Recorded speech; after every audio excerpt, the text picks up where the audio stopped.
గలాబా సృష్టించి వెళ్ళిపోయాడు జగన్మోహన్ రెడ్డి. ఇవాళ అసెంబ్లీకి హాజరు కాకపోతే అనర్థ వేట పడుతుందని తెలిసిన తూనా బొడ్డు అన్నట్టు వ్యవహరిస్తున్నాడు. జగన్ రెడ్డి వ్యవసాయాన్ని ఎట్లా చూస్తారు? అసెంబ్లీకి రాకపోతే అనర్హత వేట పడే అవకాశం ఉందా? ఇప్పుడు అది చాలా క్లియర్గా వాళ్ళు స్పష్టం చేశారు. స్పీకర్ గారు, డిప్యూటీ స్పీకర్ గారు ప్రియాంబుల్లో ఉంది. అది పార్లమెంట్లో ఇదివరకు ఒకసారి ఈ విషయంలో ఆటోమేటిక్గా అది ఖాళీ అయిపోద్ది, ఆ సీట్ని వేకెంట్ సీట్గా డిక్లేర్ చేస్తారు. అటువంటి పరిస్థితుల్లో జగన్మోహన్ రెడ్డి గారికి ఇది తెలియదు, చాలా ఎవరికి తెలియదు, ఇది పట్టించుకోరు తెలిసినా కానీ ఇది అబ్నార్మల్ కదా, కంటిన్యూస్గా ఎగ్గొట్టడం అనేటువంటిది అబ్నార్మల్. ఈ పాయింట్ రఘురామకృష్ణరాజు గారు బయటికి తీసుకొచ్చిన తర్వాత అందరి దృష్టి దీని మీద పడింది. జగన్మోహన్ రెడ్డి ఆయన బృందం, ఆయన సహచర ఎమ్మెల్యేలు 10 మంది, ఈయనతో 11 మంది నిన్న గవర్నర్ గారు ప్రసంగానికి వచ్చారు. అది హాజరులోకి లెక్కలోకి రాదండి, నమోదు అవదు. సరే, గవర్నర్ ప్రసంగం చెప్తారు సహజంగానే.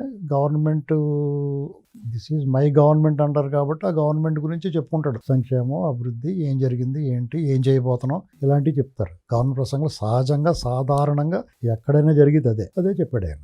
నెక్స్ట్ జగన్మోహన్ రెడ్డి ఆ గవర్నర్ ప్రసంగమైన ఆశాంతం మౌనంగా జాగ్రత్తగా విని వెళ్లాల్సింది, వెళ్ళిపోయినా కానీ. అక్కడ ప్రత్యేక ప్రతిపక్ష హోదా కావాలి, న్యాయం కావాలి, ఏదైనా రకరకాల నినాదాలు చేసుకుంటా వాళ్ళు కాగితాలు చింపి గవర్నర్ గారిని, రాజ్యాంగబద్ధ పదవిలో ఉన్న గవర్నర్ గారిని అవమానించాడు. మనమే ఇది వరకు తెలంగాణ ఉద్యమ సమయంలో కానీ, తదనంతరం మన ఈ నరసింహన్ ఇలాంటి వాళ్ళు ఉన్నప్పుడు కానీ గవర్నర్ గారి పట్ల అమర్యాదకరంగా మాట్లాడితే మనమే విమర్శించాం, స్పీకర్ గారిని కానీ గవర్నర్ గారు. జగన్ రెడ్డి ముఖ్యమంత్రిగా ఉన్న 5 ఏళ్లలో కూడా గవర్నర్ ఎప్పుడు టీడీపీ కానీ మిగతా పార్టీలు కానీ ఇలా చేయలా, ఇలా వ్యవహరించలా.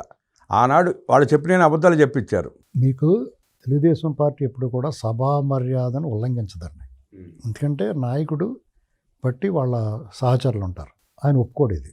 మీకు పబ్లిక్ మీటింగ్లోనే ఎవరన్నా దారి తప్పి మాట్లాడుతుంటే, కట్టు తప్పితే వాళ్ళని వెంటనే అప్పటికప్పుడు సవరిస్తాడు ఈయన, లేదా మందలిస్తాడు. అలా వద్దని చెప్పి అటువంటిది ఏకంగా అసెంబ్లీలో ఎవరన్నా పొరపాటు మాట్లాడితే ఎందుకు ఊరుకుంటాడు ఆయన? కాబట్టి అది డిఫరెంట్.